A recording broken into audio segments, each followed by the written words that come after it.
जिस गांव में जाएगा ना वहीं तसल्ली करेंगे इसकी। कृषि मंत्री मुर्दाबाद मुर्दाबाद मुर्दाबाद, श्याम सिंह राणा मुर्दाबाद मुर्दाबाद मुर्दाबाद, श्याम सिंह राणा मुर्दाबाद। हमारा कोई झगड़ा करने का प्लान नहीं है, वरना इसकी मरोड़ से निकाल देते अभी। दोस्तों, आपको लाइव तस्वीरें डीसी ऑफिस से दिखाने का प्रयास कर रहे हैं। आपको बता दें कि आज किसान यूनियन के सभी सदस्य जो है डीसी ऑफिस धरना प्रदर्शन के लिए पहुंचे और उन्होंने पीडब्ल्यूडी से रेस्ट हाउस से लेकर डीसी ऑफिस तक की पद यात्रा निकाली और उन्होंने धान घोटाले पर जो है डीसी ऑफिस में उपायुक्त महोदय को ज्ञापन सौंपा और साथ ही उन्होंने कई ऐसे मुद्दे भी उठाए और उसके खिलाफ भी जो है उन्होंने ज्ञापन दिया। गुरनाम सिंह चटोनी अपने पूरे किसान सदस्य के साथ डीसी ऑफिस पहुंचे और धान घोटाले को लेकर उन्होंने सरकार पर बार बार वार करते हुए नजर आ रहे हैं। साथ ही उन्होंने कहा कि यदि इस पर कोई एक्शन नहीं लिया गया तो हम आगे भी कड़े कदम उठाने से पीछे नहीं हटेंगे और उन्होंने श्याम सिंह राणा के मुर्दाबाद के नारे भी लगाए।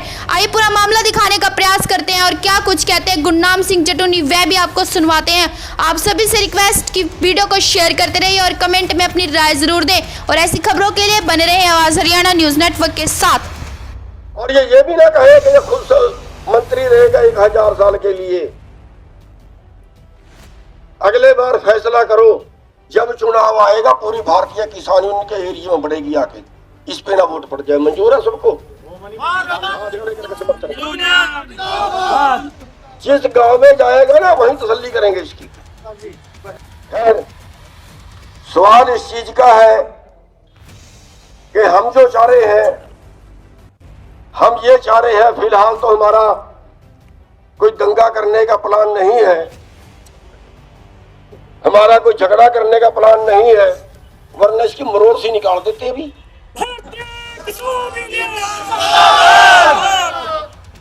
आज हम केवल ज्ञापन देने आए हैं, शांतिपूर्वक ज्ञापन, और ये हर जिले में दे रहे हैं। हमारा मकसद है जब तक सिर से पानी ना गुजरे तब तक हम नहीं लड़ेंगे। प्रशासन सुन ले, सरकार सुन ले, अपने लिए कुछ नहीं मांग रहे। जितने ये भाई आ रहे हैं इनका अपने निजी काम के लिए कुछ नहीं मांग रहे, देश को बचाने की बात कर रहे हैं। 40 लाख टन के करीब धान पैदा हुआ हरियाणा में, 62.5 लाख टन बिक गया हरियाणा में। उन गरीबों का पेट काट के 2 रुपए किलो जिनको चावल देते हैं, 23 करोड़ लोग देश में ऐसे जिनको 2 वक्त की रोटी नहीं है, कसाईयों ने उनका पेट काट लिया। वो 2 रुपए किलो वाला चावल यहाँ के राइस मिलों को बेच दिया।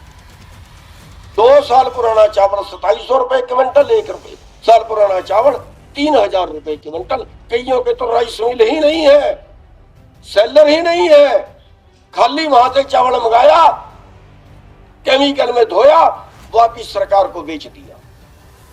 2 रुपए से 6 रुपए कट्टा, 2 रुपए से 5 रुपए कट्टा मार्केट कमेटी वाले चोर ले गए।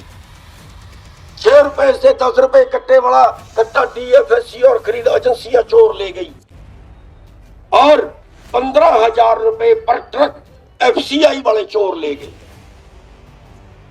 सरेआम घोटाला नीचे से ऊपर तक। और ट्रक 1 किलोमीटर नहीं चला उसके 20 चक्कर दिखा दिए, जीपीएस 0। हद पार कर रहे हैं।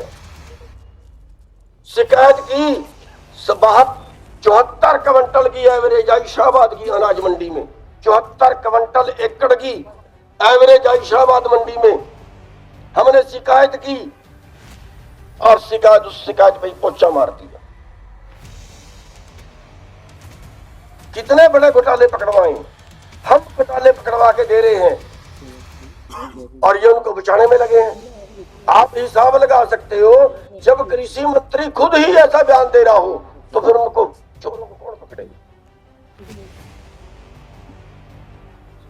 तो साथियों, आज हमारा जो है वो शांतिपूर्वक प्रदर्शन है। हमारी जो मांगे हैं धान घोटाले की है, जो बाहर से आयात कर बंद कर दिया है, फसलों पे आयात कर हटा दिया है, भारत के किसान का बर्बाद होना तय है। कोई नहीं बचा सकेगा भारत के किसान को। हम अमेरिका से मुकाबला नहीं कर सकते।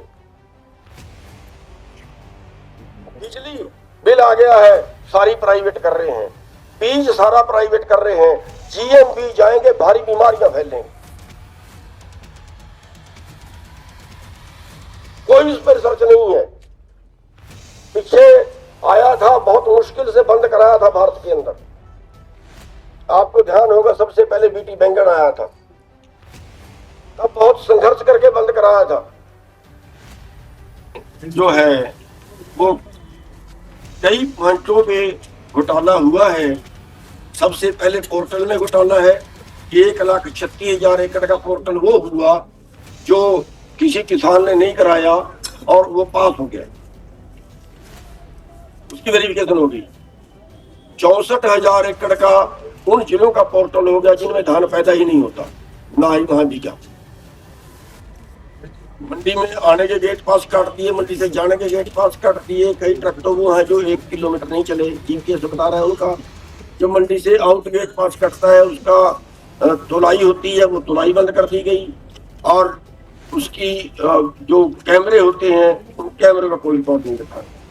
तो मतलब बहुत से तरीके इस घोटाले को पकड़ने के हैं। करीब ये मानिए कि 40 लाख टन के करीब पैदा हुआ हरियाणा में और 62.5 लाख टन के करीब हरियाणा में बिक चुका। और उसके ऊपर जो बड़े दुख की बात है, जो गरीबों को चावल दिया जाता है पीडीएस वाला, वो चावल उनको ना बांट के वो चावल भी पुराना चावल राइस मिलों में आ गया। अभी राइस मिलों में पड़ा है, अभी पड़ा है, आप चेक कर सकते हैं। और उसको केमिकल में साफ करके फिर उसको एफसीआई के द्वारा दे दिया जाता है। और एफसीआई के पास मशीनें हैं चेक करने की कि कितना पुराना है। वो उनको चेक ना करने के नाम पे 15,000 रुपए प्रति ट्रक एक राइस मिल से रिश्वत दे रहे हैं। 2 रुपए बैग से 5 रुपए बैग पर जो है वो मार्केट कमेटी की रिश्वत है।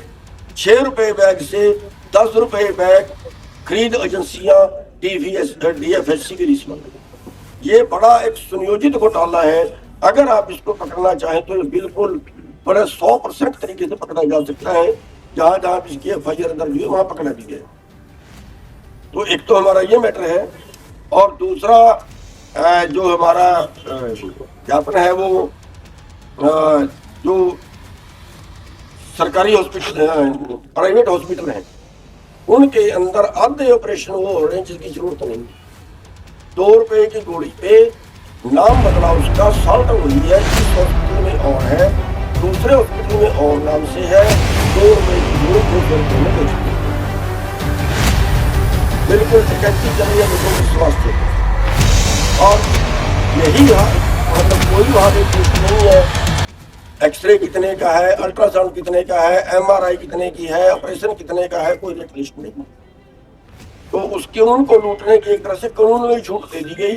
उस सारे पे पाबंदियां लगनी चाहिए और किसानों का इलाज, पूरे देश का इलाज जो है वो ऐसे फ्री हो जाना चाहिए जैसे अधिकारियों का और नेताओं का। और दूसरा है शिक्षा का। शिक्षा पे जो है वो इस साल का सिलेबस और अगले साल का और अगले साल का और कोई पुरानी किताबें ना की। एक स्कूल में एक वर्दी चाहिए, 3-3 वर्दियां लगा दी। अनाप शनाप फीसें हैं, अनाप शनाप दाखिले हैं, अनाप शनाप फंक्शन के नाम से पैसे हैं। यानी 5 साल के बच्चे का 5,000 खर्चा है और सरकारी स्कूल हमारे बंद करते हैं। तो ये जनता की लूट है। तीसरा है कि किसानों का जो कर्जा है उसके लिए तो हमारा ट्रैक्टर नीलाम कर देते हैं, हमारी जमीन नीलाम कर देते हैं, हमारी गाड़ी उठा के ले जाते हैं। और जो कारपोरेट का कर्जा है पिछले 11 साल के अंदर 16.5 लाख करोड़ रुपया उनको माफ कर दिया गया। 20-20 हजार करोड़, 30-30 हजार करोड़ एक पूंजीपति को। तो हमारा कहना यह है कि किसानों का कर्जा भी माफ हो और ये जो उनकी प्रताड़ना है वो बंद हो। MSP सरकार तय करती है, अपनी मर्जी से तय करती है, हमारे से नहीं पूछते। जो तय किया है न्यूनतम, कम से कम हम उसकी बात करते हैं, वो भी हमें नहीं मिलते। इस बार 200 रुपए से 500 रुपए पर क्विंटल कट लगा है धान के ऊपर। और सरकार से वो पैसे आगे, लेकिन बीच के पूंजीपतियों को खा गए। तो ये हम MSP गारंटी कानून की बात हम करते हैं कि उसके जो बाजार में जो उसका रेट है वो कम से कम ये रखा जाए कि इससे कम किसान को नहीं मिलेगा। MSP का मतलब न्यूनतम ये है, लेकिन यहाँ पे वो कानून लागू नहीं है। बीज बिल है, इसमें बीटी बीज आ रहे हैं जिसका हम बहुत लंबे टाइम से विरोध कर रहे हैं, और ये एक तरह से हम कंपनियों से गुलाम हो जाएंगे बीज के। अगर बीटी बीज बाजार में आते हैं तो ये बीज बिल और जो बिजली बिल है, हम दोनों का विरोध करते हैं कि बिजली बिल भी जो है वो देखिए, आज का जो प्रदर्शन था, वैसे तो ये प्रदर्शन हर जिले में कर रहे हैं। आज जमुनानगर का नंबर था, तो किसानों की जो मांगे हैं उनमें सबसे बड़ा तो जो धान घोटाला हुआ है, उस धान घोटाले पे जो कार्रवाई होनी चाहिए थी वो कार्रवाई ना हो के उस पर लिपापोती कर रहे हैं, तो वो मांग है सबसे बड़ी। और दूसरा उसके साथ में जैसे प्राइवेट स्कूलों के अंदर लूट है, जैसे प्राइवेट अस्पतालों के अंदर लूट है, वो बंद होनी चाहिए। किसानों का कर्जा माफ़ होना चाहिए। जो बाहर से आने वाली फसलें हैं उनके ऊपर आयात कर बंद कर रहे हैं, वो एक बहुत ही भारत के किसानों के लिए घातक है। और कर्जा माफ़ होना चाहिए। किसानों का कर्जे में उनकी ज़मीनें नीलाम कर दी जाती हैं, उनके मकान नीलाम कर दिए जाते हैं, तो वो एक बहुत ही खतरनाक स्थिति में जो है वो देश जा रहा है। और बीज बिल है, बिजली बिल है, बिजली प्राइवेट कर रहे हैं, बीज सारा प्राइवेट कर रहे हैं, उसमें जो है वो सारे बीटी बीज वगैरह आएंगे, जिसका हम बहुत पुराने टाइम से विरोध कर रहे हैं। तो इन सभी मांगों को लेके ज्ञापन दिया है। और एक यहाँ पे जो हाईवे निकल रहा है, उस हाईवे की मांग है कि वहाँ पे जो रास्ते वगैरह की समस्या है वो वहाँ पे है, तो उसके लिए आज मांग रखी है। तो ये सारी चीज़ों के लिए आज ज्ञापन दिया है। और अगले प्रोग्राम जो है 20 तारीख का जो है वो कैथल के अंदर है, और 27 तारीख का फिर शायद अम्बाड़ा के अंदर है। ऐसे पूरे हरियाणा के अंदर ये प्रोग्राम करेंगे। और फिर 23 मार्च को एक बड़ी रैली कुरुक्षेत्र के अंदर होगी, पिपली में। और उसके लिए 18 और 19 तारीख को सभी जितने हमारे ज़िले हैं, जहाँ जहाँ भी हमारी यूनियन है, दूसरे प्रदेशों में भी सभी जिला प्रधानों की मीटिंग कर रहे हैं।